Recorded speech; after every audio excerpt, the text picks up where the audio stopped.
ডাইনোসরের যুগ শেষ না বন্ধুরা, শুরু হচ্ছে এক নতুন অধ্যায়। ৪ জুলাই ২০২৫ জুরাসিক ওয়ার্ল্ড রিবার্থ নিয়ে ফের একবার পর্দা কাঁপাতে ফিরছে প্রাগৈতিহাসিক দানবেরা। তবে এবার গল্পটা একটু অন্যরকম, আর স্কারলেট জোহানসনকে আপনি এমন রূপে আগে দেখেননি। চলুন দেখে নিই এই সাহসিকতা, সায়েন্স আর সার্ভাইভালের মিশেলে তৈরি হলিউডের এই মেগা ব্লকবাস্টার আসলে কেমন।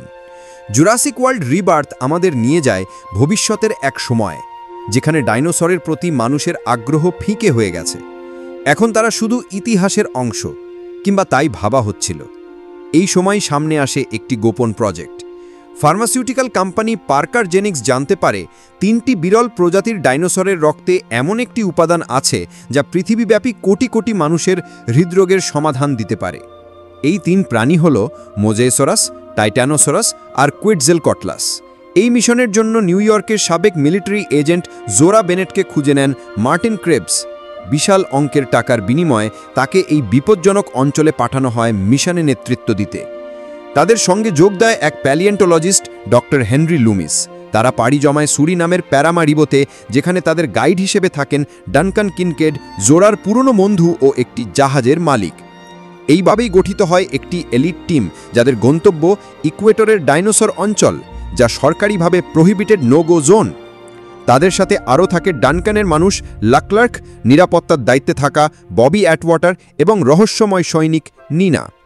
তবে গল্প মোড় নেয় যখন আরেকটা পরিবার, ডেলগাডো পরিবার, বারবাডোস থেকে কেপটাউন যাওয়ার পথে এক ডাইনোসরের হামলায় পড়ে।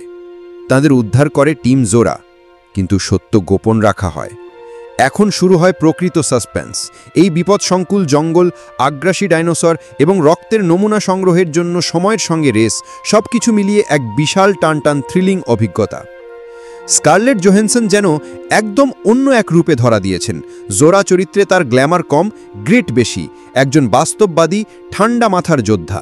মাহারসেলা আলী যেমন সবসময় ভরসাযোগ্য, অথচ কিছুটা ধোঁয়াটে। জনাথন বেইলির ডায়লগ ডেলিভারি এবং গবেষণামূলক ভূমিকা সিনেমায় ভারসাম্য এনেছে। আর রুপার্ট ফ্রাইন্ড হিসেবে মার্টিন অনেকটাই রহস্যময়। তার উদ্দেশ্য কি শুধুই চিকিৎসা, নাকি আরও কিছু? পরিচালক গ্যারেথ এডওয়ার্ডস, যিনি আগে রোগ ওয়ান ও মনস্টার্স বানিয়েছেন, এবারও তিনি পরিবেশ, প্রাণী, সিজিআই আর হিউম্যান ইমোশনের দুর্দান্ত ব্যালেন্স তৈরি করেছেন। ভিএফএক্স, বিশেষ করে মোজেইসরাসের দৃশ্যগুলো ভয়, বিস্ময় আর বাস্তবতার এক অনবদ্য সংমিশ্রণ। সিনেমার শেষার্ধ যেন এক রোলার কোস্টার। এখানে শুধু রক্ত নেওয়া বা বাঁচার খেলা নয়, গল্প হয়ে ওঠে বিজ্ঞান বনাম নৈতিকতা, লোভ বনাম মানবতা। জুরাসিক ওয়ার্ল্ড রিবার্থ দেখিয়ে দিয়েছে, আমরা যতই আধুনিক হই না কেন, প্রকৃতি আমাদের থেকে অনেক বড় আর অনেক বেশি অপ্রত্যাশিত। জুরাসিক ওয়ার্ল্ড রিবার্থ নতুন কিছু করে দেখানোর চেষ্টা করেছে। পুরনো ফর্মুলা নয়, এবার ফোকাস মানুষের সীমাবদ্ধতা আর প্রাকৃতিক শক্তির জয়গান। আমার দৃষ্টিতে এই মুভি 8.5 আউট অফ 10। স্পেশালি যারা অ্যাডভেঞ্চার, সায়েন্স ফিকশন আর থ্রিল একসাথে উপভোগ করেন, এটা তাদের জন্য মাস্ট ওয়াচ। আপনি কি জুরাসিক ওয়ার্ল্ডের পুরনো ভক্ত? তাহলে এই নতুন অধ্যায়ে আপনাকে হতাশ করবে না। কমেন্টে জানান মুভির কোন অংশটা আপনাকে সবচেয়ে বেশি টেনেছে। ভিডিও ভালো লাগলে লাইক, শেয়ার আর সাবস্ক্রাইব করতে ভুলবেন না। আরও এমন মুভি রিভিউ পেতে আমাদের সঙ্গে থাকুন।